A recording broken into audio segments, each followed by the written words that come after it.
Siratal mustaqim itu, oh,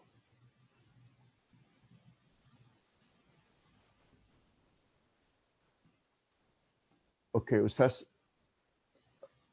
ambil yang lebih awal.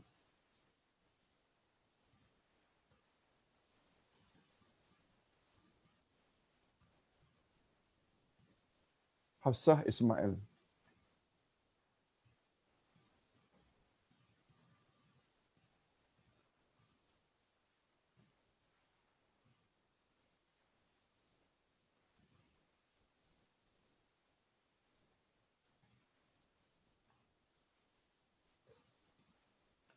Pertanyaan,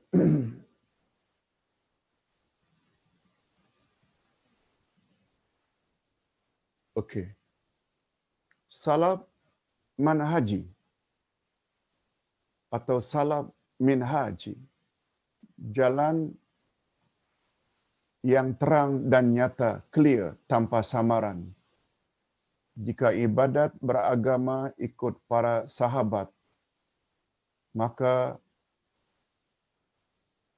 berlakulah salaf manhaji, merujuk pada Al-Quran dan hadis Nabi yang tertinggi, bukan berdasarkan akal atau zaman atau period. Betul, ini kesimpulan dari Rokiah Ahmad.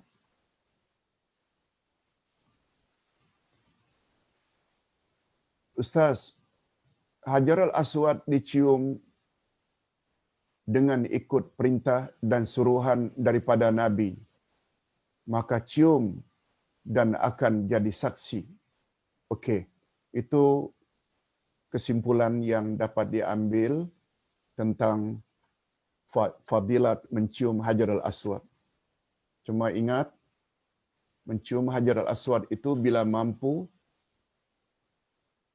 tapi Nabi beri alternatif. Bila tak mampu cium, cukup dilambai dari jauh. Sebelum dilambai, tak mampu cium, boleh diusap dengan tangan. Tak mampu diusap dengan tangan, boleh kita lambai dari jauh. Kita ada salaf, tetapi salaf manhaj masih wujud hari ini hingga ke akhirat. Firman Allah, orang-orang yang terdahulu, ya sebagaimana disebutkan tadi. Ini bukan pertanyaan, hanya kesimpulan. Salaf manhaji juga tidak membatasi zaman. Dia boleh berlaku sampai akhir zaman, sampai hari kiamat.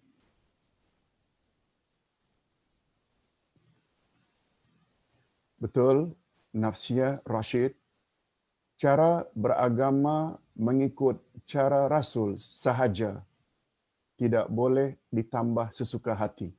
Yes. Selain Rasul juga tadi kita dah sebut salafus salih dari kalangan para sahabat, tabi'in dan atba'ut tabi'in. Kita teruskan.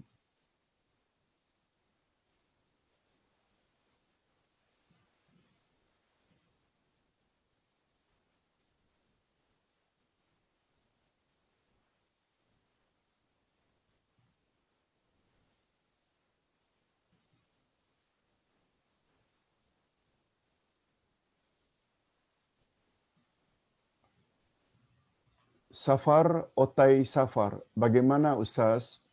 Ada orang yang tidak ikut manhaj tapi masih mengaku Ahlus Sunnah wal Jamaah.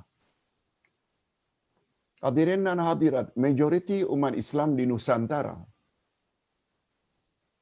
semua menamakan mereka Ahlus Sunnah wal Jamaah.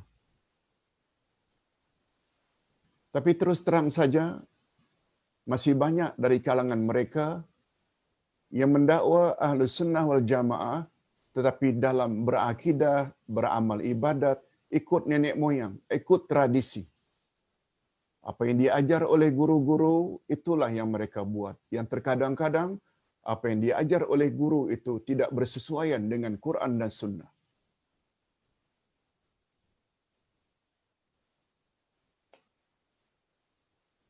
Sebagai contoh,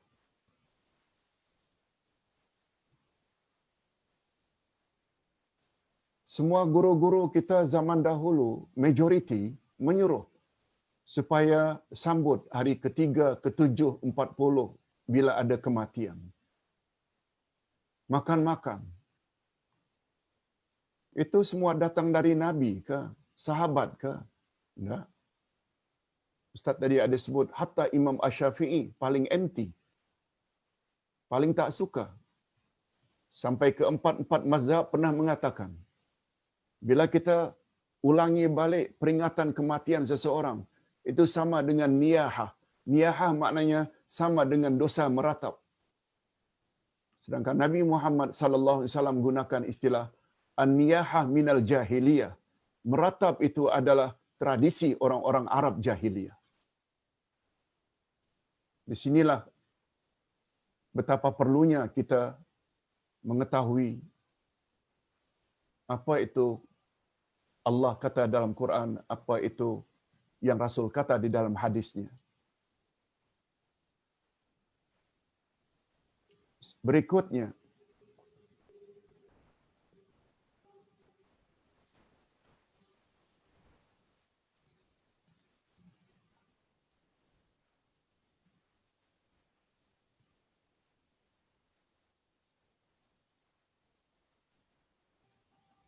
syaitan mana itu Ustaz?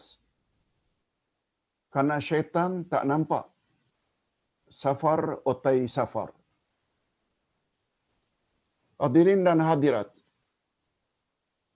bila ditanya tentang syaitan dan katanya syaitan tak nampak, masih belum betul istilah itu. Syaitan ada yang nampak dan ada yang tak nampak. Allah Subhanahu wa taala berfirman di dalam surat Al-An'am ayat 112. Wa kadzalika ja'alna likulli nabiyyin aduwa syayatinal insi wal jinni. Demikianlah kami jadikan bagi tiap-tiap nabi itu musuh. Wa kadzalika ja'alna likulli nabiyyin aduwa. Demikianlah kami jadikan, kata Allah, untuk tiap-tiap nabi itu ada musuh, adu. Lalu Allah explain. Syayatinal insi wal jinni. Iaitu syaitan insan dan syaitan jin.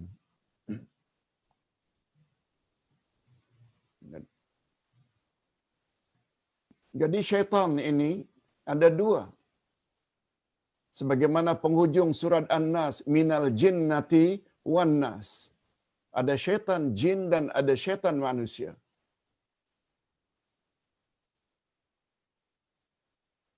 Dalam bahasa Arab, syaitan diambil dari kata syatana. Syatana maknanya ba'uda.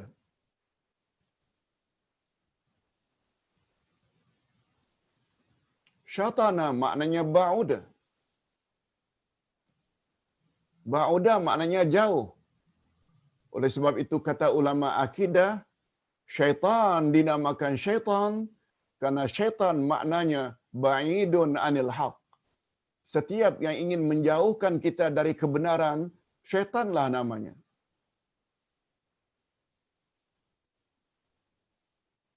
Cuma syaitan ada dua jenis. Segala yang ingin menjauhkan kita dari kebenaran, syaitanlah itu.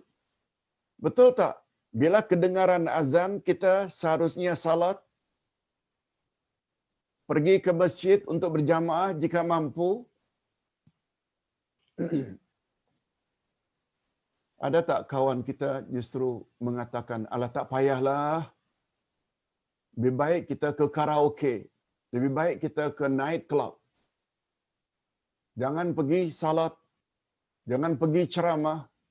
Pergi ceramah, dengar tazkirah, salat berjamaah, Allah yang suruh, itu al-haq. Lalu ada orang kawan-kawan kita yang mengajak supaya jangan buat salat, jangan ikut tazkirah. Syaitan insan lah itu. Dan syaitan insan nampak. Jangan kata tak nampak. tanpa kita menafikan syaitan jin juga ada. Bagi ustaz, confirm syaitan insan itu Namrud. Raja zalim di zaman Nabi Ibrahim yang lempar Nabi Ibrahim Rasulullah ke dalam api. Syaitan insan. Fir'aun di zaman Nabi Musa, syaitan insan. Abu Jahal, Abu Lahab di zaman Nabi Muhammad sallallahu alaihi wasallam, itu syaitan insan. Nah, kiaskanlah. Tak perlulah ustaz sebut siapa syaitan insan hari ini. Faham-faham.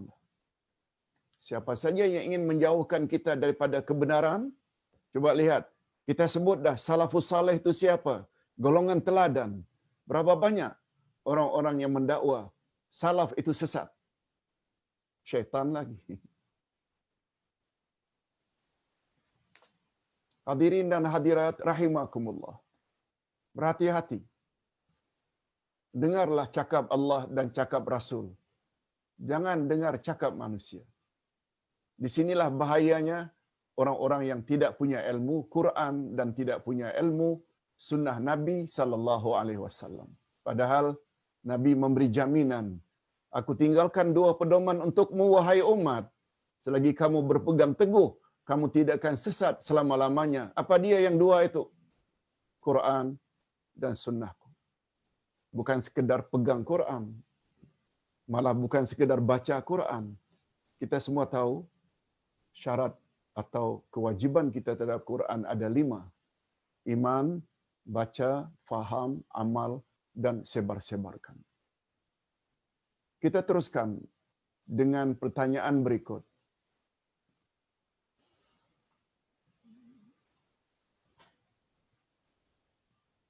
Wahabi itu sebenarnya yang salaf, tetapi tidak kata syaitan yang suka mengkucar-kacirkan agama Allah. Itulah kerja orang Yahudi. Iya. Yahudi itu setuju tak kalau dikatakan adalah syaitan?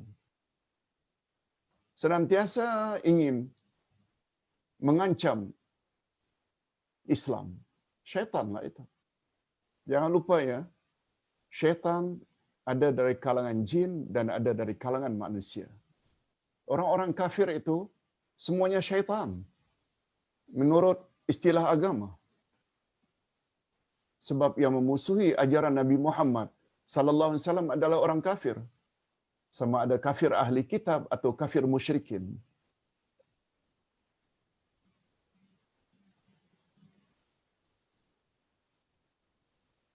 Kita teruskan dengan soalan berikutnya.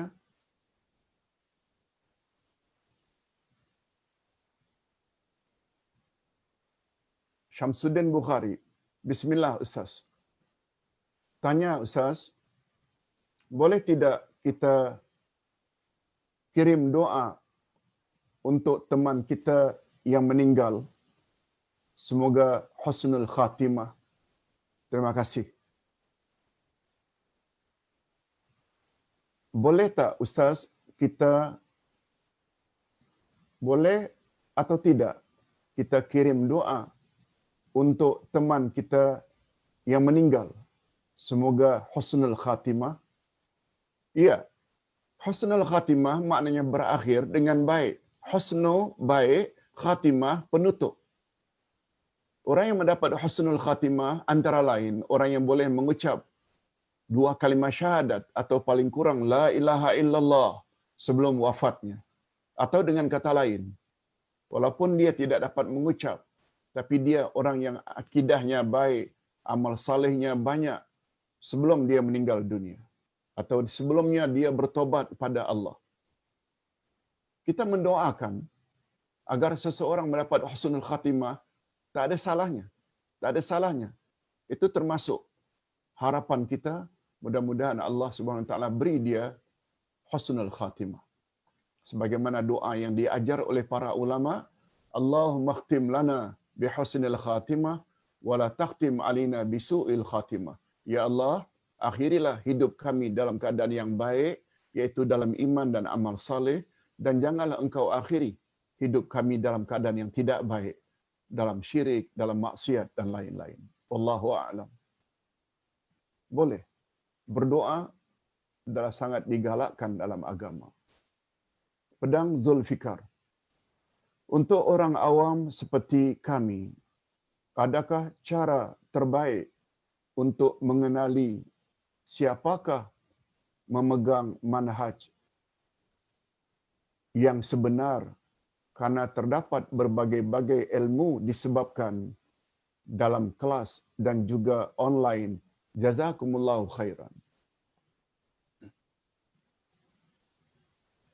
Bagaimana kami sebagai orang awam untuk memilih guru-guru yang patut kami ikuti? Ustaz selalu berkata,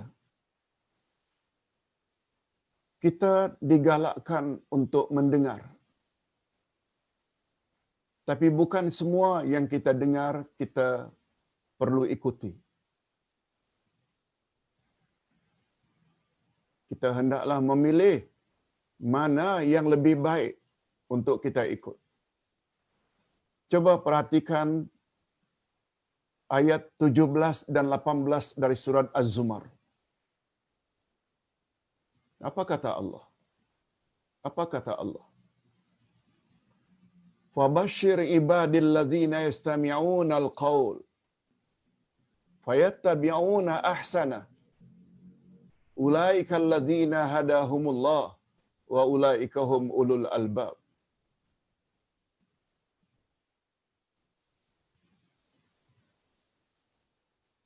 Sampaikan hai Muhammad berita gembira kepada hamba-hambaku. Fabashshir ibad. Sampaikan hai Muhammad kepada hamba-hambaku, yaitu umatmu hai Muhammad. Sampaikan. Umat yang manakah yang layak mendapat berita gembira itu? Sampaikanlah berita gembira hai Muhammad kepada hamba-hambaku. Alladzina yastami'una al-qaul. Mereka yang suka mendengar. Mungkin mendengar ayat Quran, mungkin mendengar ceramah agama, mungkin mendengar tazkirah, mungkin mendengar nasihat. Fayattabi'una ahsana. Lalu sifat mereka yang kedua, mereka ambil mana yang terbaik dari apa yang mereka dengar. Sampaikan hai Muhammad berita gembira pada hamba-hambaku yang suka mendengar. Lalu mereka ikut mana yang terbaik. Kata ulama hadis, kata ulama tafsir, ikutlah mana yang terbaik itu dengan maksud ikutlah mana pandangan yang ada dalilnya, yang kuat dalilnya, bukan ikut siapa yang bercakap. Orang awam selalu terpedaya dengan besarnya serban seseorang. Orang awam selalu terpedaya dengan panjangnya janggut seseorang. Orang awam selalu terpedaya dengan labuhnya jubah seseorang. Bukan itu ukuran. Bukan itu ukuran kebenaran. Bukan itu ukuran yang terbaik. Yang terbaik sampai di mana penceramah itu boleh mendatangkan dalil dari Quran dan dalil hadis Nabi yang sahih. Walaupun dia barangkali tidak bersongkok. Walaupun barangkali dia tidak berjubah. Walaupun kadang-kadang dia hanya pakai baju batik. Walaupun kadang-kadang dia pakai t-shirt. Apa yang dia cakap dan ada dalilnya. Ini yang namanya manhaj. Ini yang kita sebut tadi manhaj. Iaitu jalan yang terang. Jangan lihat pada zahirnya insan. Jangan lihat pada pakaiannya, jangan lihat pada jubahnya, jangan lihat pada serbannya. Tapi lihatlah pada dalilnya. Lalu apa kata Allah? Ulaikal ladzina hadahumullah. Merekalah orang yang suka mendengar lalu dia ikut mana dalil yang lebih kuat. Merekalah orang yang layak mendapat hidayah Allah, petunjuk Allah. Wa ulaika hum ulul albab. Itulah orang-orang yang berakal waras. Cukuplah itu sebagai dalil. Namun demikian, namun demikian, Ustaz tidak nafikan. Kita dah sebutkan sebelum ini, kalau orang itu terlalu awam, dah lanjut usia, di kawasannya pula tidak ada orang yang mengajar Al-Quran dan Sunnah Nabi. Ikutlah apa yang selama ini dia percaya dengan ustaz-ustaz tertentu.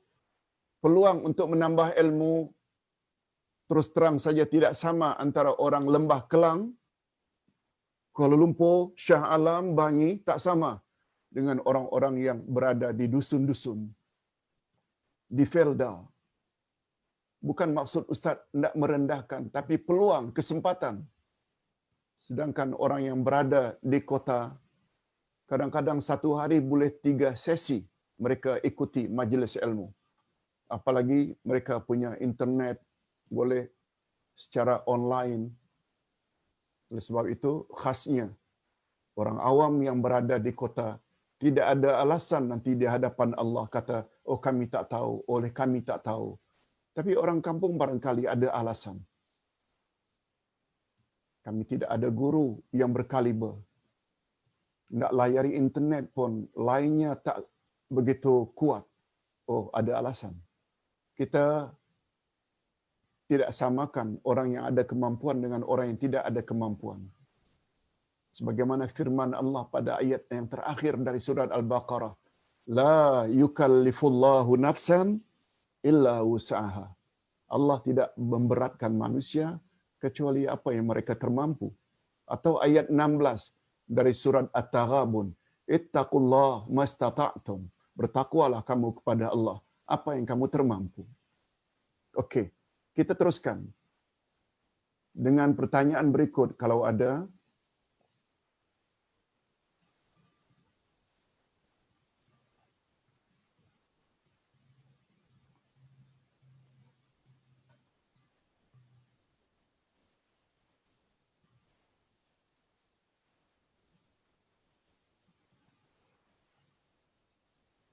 Hafsah Ismail, semoga ilmu hari ini dapat menambah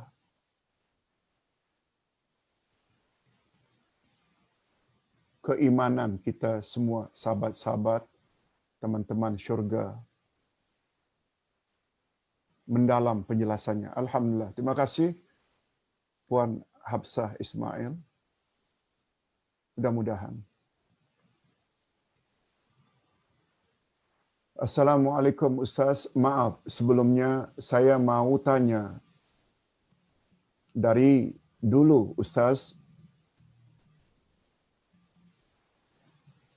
bahawa jenggotnya tidak pernah panjang sangat. Apakah Ustaz tak suka dengan jenggot? Allahu Akbar. Dudi Setiana. Hadirin dan hadirat. Sunnah Nabi bila ada sideburn dan janggut, pandangan atau panduan dari Nabi, misai atau kumis hendaklah ditipiskan, dan Ustaz lebih suka tipiskan atau dicukur. Janggut hendaklah dipanjangkan.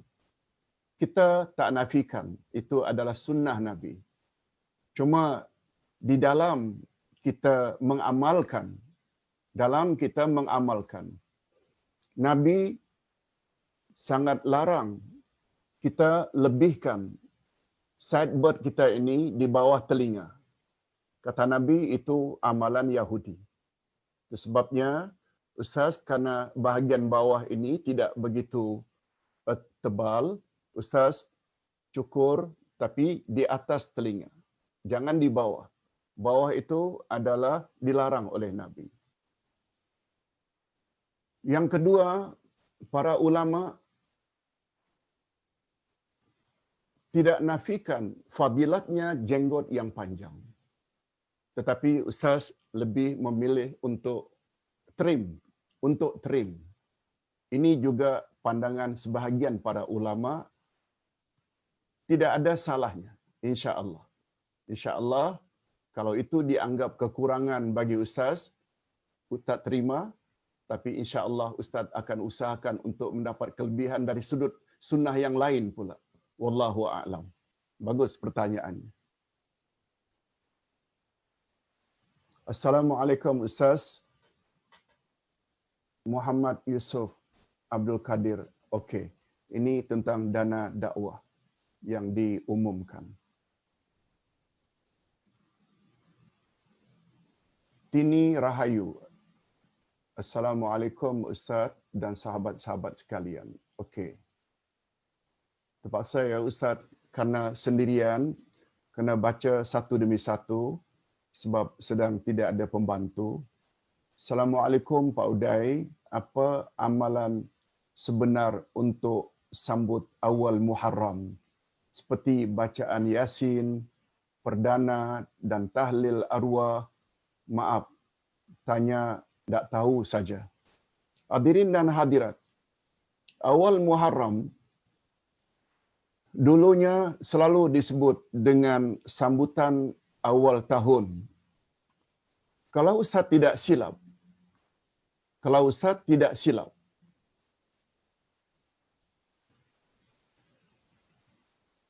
tahun 82 istilah awal Muharram ini dirubah dengan Ma'al Hijrah. Kalau tak salah, waktu itu Menteri Agama kita Dr. Yusuf Nur. Mungkin ada baiknya istilah Ma'al Hijrah. Istilah Ma'al Hijrah maknanya, mari kita sambut awal Muharram ini dengan semangat hijrah Nabi dari Mekah ke Madinah. Karena tahun hijrah memang bermula daripada hijrah Nabi dari Mekah ke Madinah. Dari Mekah ke Madinah. Itulah tahun hijrahnya Nabi sallallahu alaihi wasallam.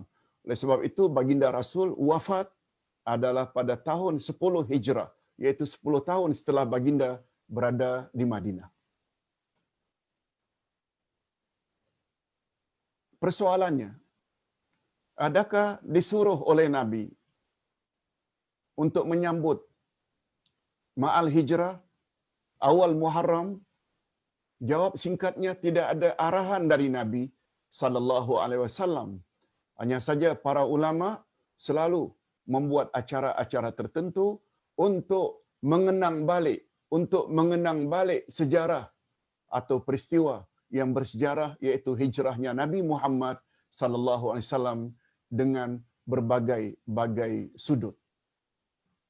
Wallahu a'lam. Cuma bila ditanya adakah arahan dari Nabi, jawabnya tak ada.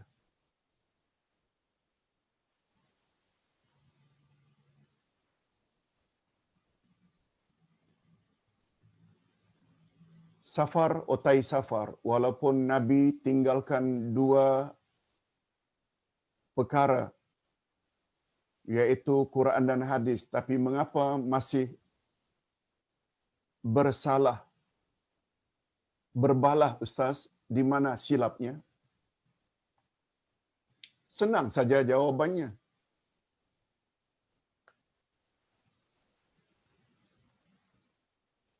Karena wujudnya dari kalangan umat yang ta'assuf dan fanatik. Sebenarnya perbezaan pandangan dalam Islam itu biasa. Asalkan masing-masing ada dalil, boleh ikut.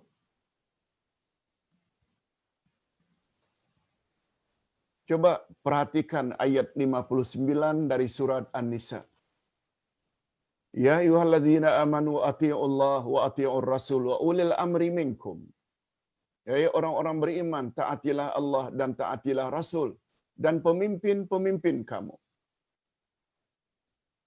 Ada berapa golongan? Ada berapa pihak yang wajib kita patuhi? 3. Allah, Rasul dan ulil amri. Ulil amri ini pula terbagi 2. Umara, pemimpin keduniaan, ulama, pemimpin keagamaan.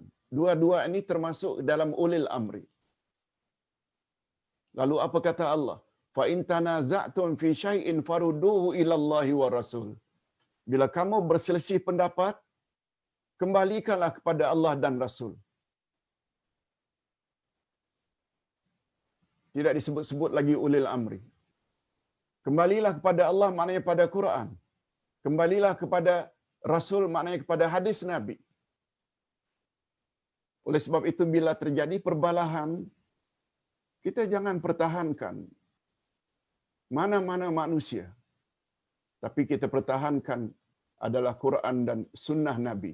Cuma, ini dia. Hanya saja dalam menafsirkan sunnah Nabi atau ayat Quran, para ulama berbeza pendapat. Ustaz buat contoh. Aula mastumun nisa, di antara perkara yang boleh membatalkan uduk adalah menyentuh wanita. Kata Imam Asy-Syafi'i, menyentuh itu sentuhan biasa. Itu pemahaman Imam Asy-Syafi'i. Menurut pemahaman imam yang lain pula, sentuhan di situ tu mengandung makna jima' atau bersetubuh. Bukan sentuhan biasa. Nah, dalam hal ini kita patut berlapang dada. Hormati pandangan. Semuanya ada pandangan. Mengikut tuan gurunya masing-masing, mazhabnya masing-masing. Oleh sebab itu, bila kita berada di Mekah, bacaan Al-Fatihah diawali dengan Bismillah dengan sir. Itu pandangan Imam Ahmad Ibnu Hanbal. Betul tak Imam Ahmad Ibnu Hanbal juga adalah salah seorang imam mujtahid, orang saleh? Pandangan Imam Asy-Syafi'i pula, Bismillah hendaklah dibaca dengan jahar. Jangan sampai karena Bismillah dibaca dengan sir perlahan itu, lalu kita tak mau salat dalam Masjidil Haram. Ini perbezaan pandangan yang boleh diterima. Yang boleh diterima. Itu sebabnya tadi Ustaz ada sebut, manhaj, ada namanya manhaj dalam berbeza pendapat. Manhaj maknanya ada panduan dalam berbeza pendapat. Apalagi sunnah Nabi tentang satu-satu perkara kadang-kadang berbilang-bilang yang dipanggil dengan ta'addudus sunan. Berbeza-beza sunnah Nabi. Tak usah jauh-jauh. A'udzubillahi minasyaitanirrajim. Ada juga kadang-kadang Nabi baca a'udzubillahi samiil alim minasyaitanirrajim. Dah dua dah. Tak baca ini boleh, tak baca ini boleh. Doa iftitah. Ada yang Nabi baca wajjahtu wajhiyah hingga akhir. Ada Allahu Akbar kabira walhamdulillah katsira. Itu dibaca oleh sahabat dan Nabi benarkan. Dan ada yang Nabi baca Allahumma ba'id baini wa baina bani khataaya kama ba'ata bainal masyriqi wal maghrib. Begitu juga selawat ke atas Nabi. Banyak jenisnya. Yang mana satu kita mau ikut, itu tidak termasuk dalam perbalahan. Dalam hal ini, kita perlu terima perbezaan selagi ada dalilnya. Wallahu a'lam. Hanya saja Ustaz ingin jelaskan, yang membuat seseorang itu tidak suka berbalah karena ilmunya luas. Karena dia ilmunya luas. Yang suka berbalah ini sebabnya tidak lain tidak bukan karena ilmunya cetek tentang agama. Sebab yang dia tahu itu saja. Dia tidak tahu yang lain. Baik. Ummu Husna, Assalamualaikum Ustaz. Apakah orang yang terkeluar dari Siratal Mustaqim bukan tergolong dalam ahli sunnah wal jamaah? Nah, pembahasan pertanyaan ini sangat luas. Ahli sunnah wal jamaah inilah golongan yang paling utama untuk mendapat Siratal Mustaqim. Sebab ahli sunnah wal jamaah rujukannya Quran dan sunnah. Quran tadi ada sebut, Siratal Mustaqim itu adalah jalan orang-orang yang telah Allah beri mereka nikmat. Lalu Allah explain lagi, orang yang telah confirm mendapat nikmat itu adalah nabi-nabi, siddiqin, syuhada dan salihin. Bila mereka ikut itu, itulah namanya Siratal Mustaqim. Ustaz buat contoh. Syiah. Mereka tidak dapat siratal mustaqim. Apa sebab? Abu Bakar saja kata mereka sama dengan Firaun. Lihat kitab mereka Usulul Kafi. Umar ibn Khattab itu sama dengan Haman, yaitu orang kedua setelah Firaun. Dalam kitab Usulul Kafi, yaitu kitab hadis utama bagi orang-orang Syiah, disebut tidaklah gandengan Abu Bakar dan Umar itu, melainkan exactly sama betul bagikan gandengan Firaun dan Haman. Bagi kita yang berpahaman Ahlus Sunnah wal Jamaah, tidak menyamakan Abu Jahal pun atau Abu Lahab dengan Firaun, kita tak berani tidak menyamakan. Firaun dalam Quran diceritakan pernah mengatakan, Ana Rabbukumul A'la. Aku adalah Tuhanmu yang paling tinggi. Kata Firaun. Kita tak pernah dengar Abu Lahab, Abu Jahal cakap macam itu. Ini kan pula orang pertama dan kedua dalam senarai 10 yang garanti masuk syurga. Abu Bakar, Umar. Dikatakan Firaun dan Haman. Mereka mengaku Islam juga. Na'udzubillah min dzalik. Janganlah bercadang tak masuk Syiah. Kalau ingin tahu lebih lanjut akidah Syiah, sila baca buku Ustaz Akidah Ahlussunnah wal Jamaah jilid 3, khas tentang Syiah. Ada 12 perbezaan besar antara akidah Syiah dan akidah Ahlussunnah wal Jamaah.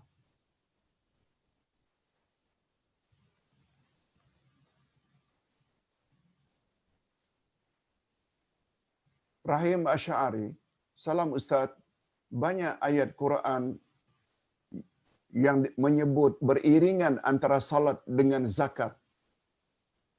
Apakah maksudnya? Hadirin dan hadirat, kaedah dalam ilmu tafsir. Kaedah dalam ilmu tafsir. Apabila yang menyambung adalah bahagian daripada yang disambung, atau lebih tepat, apabila dalam ayat Quran yang menyambung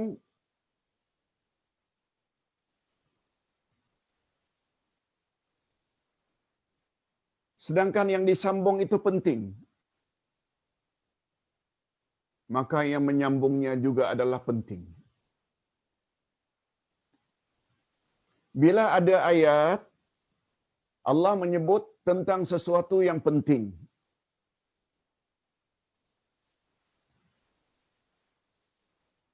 lalu Allah sambung pula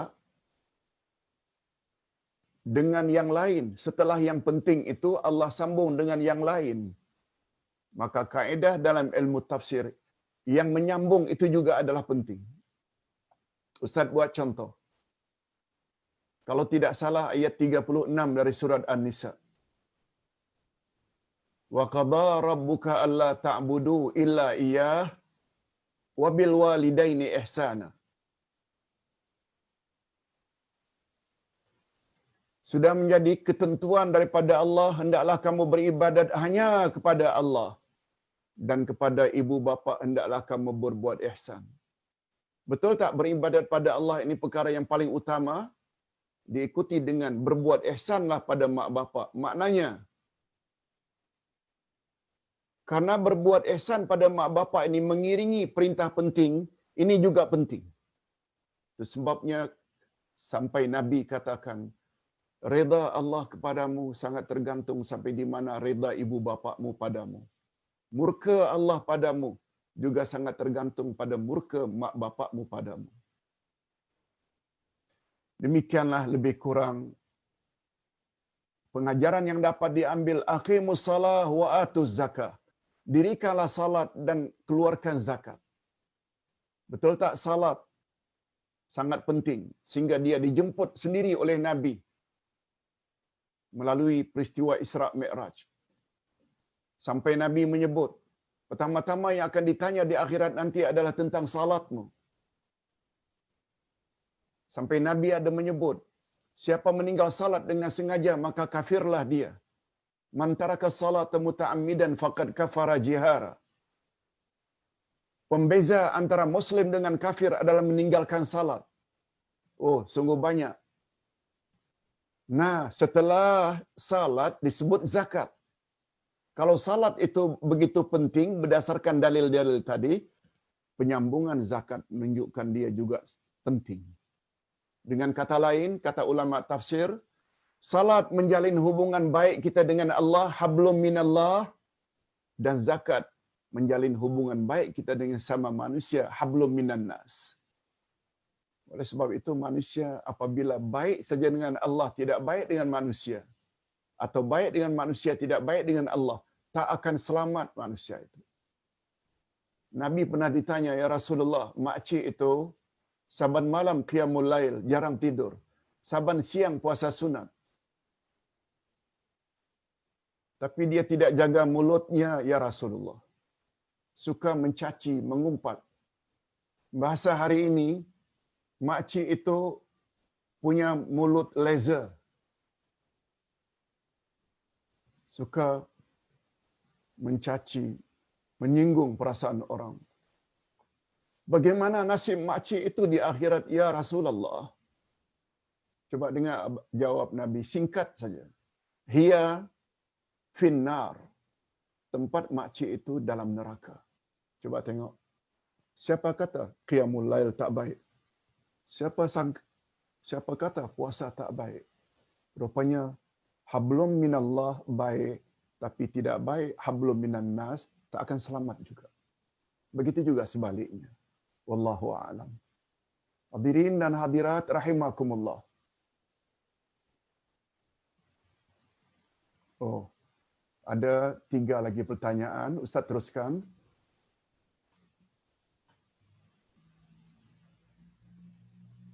Oh, ini pertanyaan lengkapnya. Senantiasa salat dan zakat beriringan ayat Al-Quran. Adakah sah salat mereka sekiranya mereka kurang ambil kisah bab zakat? Kadang-kadang bagi zakat dan ada kalanya tidak zakat. Ustaz dah jelaskan tadi. Tapi orang yang salat tidak keluarkan zakat, tidaklah tidak zakat itu membuat salatnya batal. Nah, semua kita tahu dalam ilmu fiqh, salat itu batalnya ini. Bukan karena tak keluarkan zakat.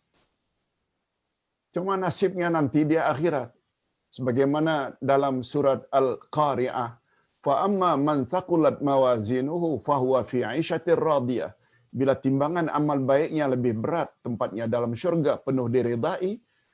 Tapi apabila dia salat, tapi zakatnya tak keluarkan, tentu saja dia nanti akan ada masalah. Ada kemungkinan menjadi ringan amal baiknya. Itu saja. Tapi bukanlah tidak zakat itu mengakibatkan salatnya tidak diterima oleh Allah Azza wa Jalla.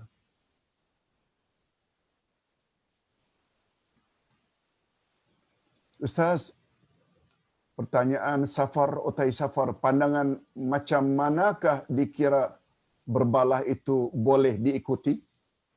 Macam Ustaz baru jelaskan. Kalau masing-masing ada hujahnya, ada dalilnya. Ingat ya, para penafsir, para mujtahid, mereka memberi pandangan, tapi dalam mereka memberi pandangan, tak semestinya seragam pandangan mereka. Itu sebabnya ada Hanafi, mazhab Hanafi, mazhab Maliki, mazhab Syafi'i, mazhab Ahmad ibnu Hanbal, Hambali. Apa sebab adanya 4 mazhab?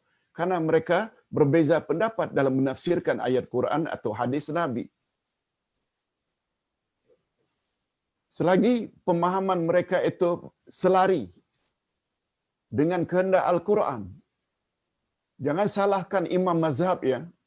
Sebab kata Nabi, siapa yang berijtihad menggunakan pemikirannya, penafsirannya berdasarkan semangat Quran dan hadis, ternyata betul dia dapat 2. Tapi hasil ijtihadnya ternyata salah, dia tetap dapat pahala 1.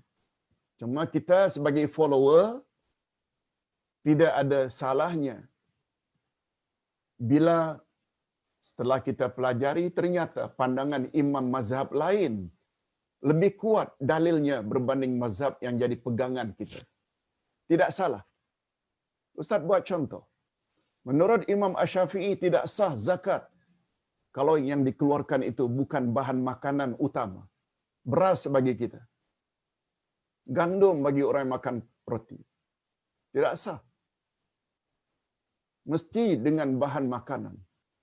Yang membolehkan ganti dengan duit ini pandangan Imam Abu Hanifah, mazhab Hanafi. Malaysia terima. Karena setelah punya fikir keperluan fakir miskin pada hari raya bukan hanya nasi, bukan hanya makanan. Mereka perlu perbagaikan keperluan. Sebagai contoh, tidak salah selagi ada dalil.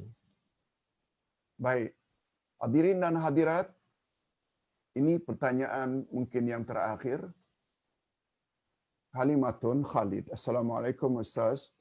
Mohon jelaskan hukum bagi seseorang yang sakit Alzheimer. Ya, Alzheimer. Di mana ingatannya sudah terganggu. Dan namun bermotivasi tinggi untuk salat, zikir dan lain-lain. Tetapi dari segi manhaj, dia sudah silap urutan dalam mengambil uduk dan lain-lain. Mungkin juga semasa salat, bila bersendirian, apakah ditolak terus ibadatnya? Nah, hadirin dan hadirat, Ustaz pernah sebut hukum dalam Islam ditinjau dari satu sudut, ada dua, azimah dan rukhsah. Azimah hukum asal, rukhsah hukum kelonggaran. Sebenarnya kewajiban beribadat hanya diwajibkan ke atas mukallaf. Apa makna mukallaf? Mukallaf maknanya orang dibebani. Wajib buat suruhan Allah, wajib jauhi larangan Allah. Itu mukallaf. Bukan mu'allaf. Mu'allaf orang yang dijinakkan hatinya atau saudara baru. Mu'allaf. Tapi mukallaf iaitu orang yang memenuhi dua syarat. Pertama, sampai umur baligh. Yang kedua, waras akalnya. Oleh sebab itu, apabila seseorang yang diserang oleh penyakit tersebut, Alzheimer, ingatannya tidak kuat, dia tidak dapat lagi salat dengan betul. Sebenarnya untuk mereka sudah tidak mukallaf lagi, tidak diwajibkan lagi. Tapi andai kata cukup bermotivasi, ingin juga salat, biarkan dia salat. Oleh sebab itu, bila terdapat di sana sini kesalahan, mereka termasuk orang yang dimaafkan oleh Allah Azza wa Jalla. Dimaafkan oleh Allah Azza wa Jalla. Ingat selalu kaedah, la yukallifullahu nafsan illa wus'aha. Manusia tidak diberatkan atau dibebankan kecuali apa yang mereka termampu. Oleh sebab itu, bila kita sedang berada di sampingnya, boleh kita bimbing, tapi tentu saja kita juga banyak pekerjaan, kadang-kadang keluar rumah, lalu mereka buat di sana sini ada kesalahan. Bagi Ustaz, semuanya diterima oleh Allah Azza wa Jalla. Mudah-mudahan. Baik. Terima kasih Ustaz di atas pencerahan hari ini. Semoga dipermudahkan untuk mendengar kuliah Ustaz. Alhamdulillah. Terakhir, Safar Otar Safai. Ustaz, berbeza-beza fahaman itu adalah rahmat. Apa maksudnya? Ada yang mengatakan hadis Nabi, ikhtilafu ummati rahmah. Perbezaan pendapat dari kalangan umatku adalah rahmat. Hadis itu dikesan oleh ulama hadis yang tidak sahih. Sebab logiknya kata mereka, kalaulah berbeza-beza pendapat itu rahmat, apa dia punya mafhum tersirat? Bila bersatu padu adalah azab. Bila satu pendapat adalah siksaan. Cara mengambil kesimpulan hukum dari ayat atau hadis ada dua. Ada mantuk, ada mafhum. Ada mantuk tersurat, mafhum tersirat.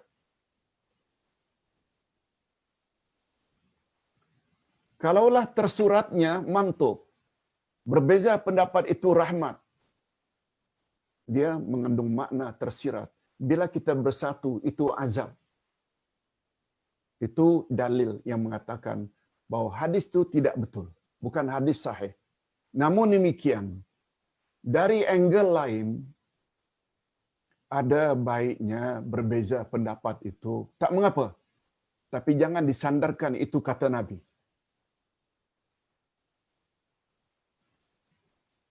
Itu sebabnya. Bukankah rahmat hari ini apabila kita membayar zakat fitrah itu dengan duit? Bukankah rahmat itu terasa oleh kita kalau di Malaysia kita bermazhab Syafi'i, sentuh saja dengan isteri lalu kita ambil uduk balik, tidak ada masalah. Coba perkara yang sama kita amalkan terus waktu tawaf ifadah. Tawaf ifadah maknanya tawaf haji. Yang antara kaki dengan kaki kadang-kadang bertindih-tindih. Tersentuh. Bukan mahram.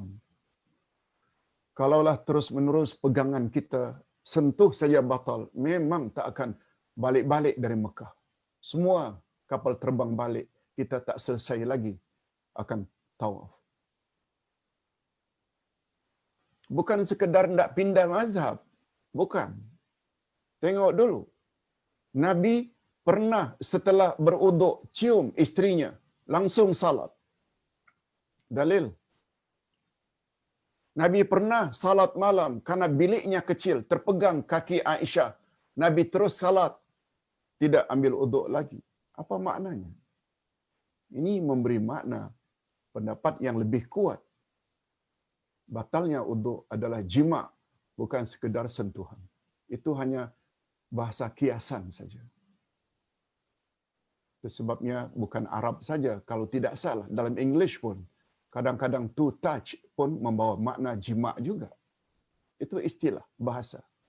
Wallahu alam. Belum lagi kita lihat dari sudut la mastumun nisa. Bukan lamastumun nisa. La mastumun nisa, bila ada alif lam setelah la itu, dia membawa makna musyarakah. Bukan sentuhan biasa. Tapi dia membawa makna timbal balik, sentuh menyentuh. Dengan kata kiasan dengan makna jima'.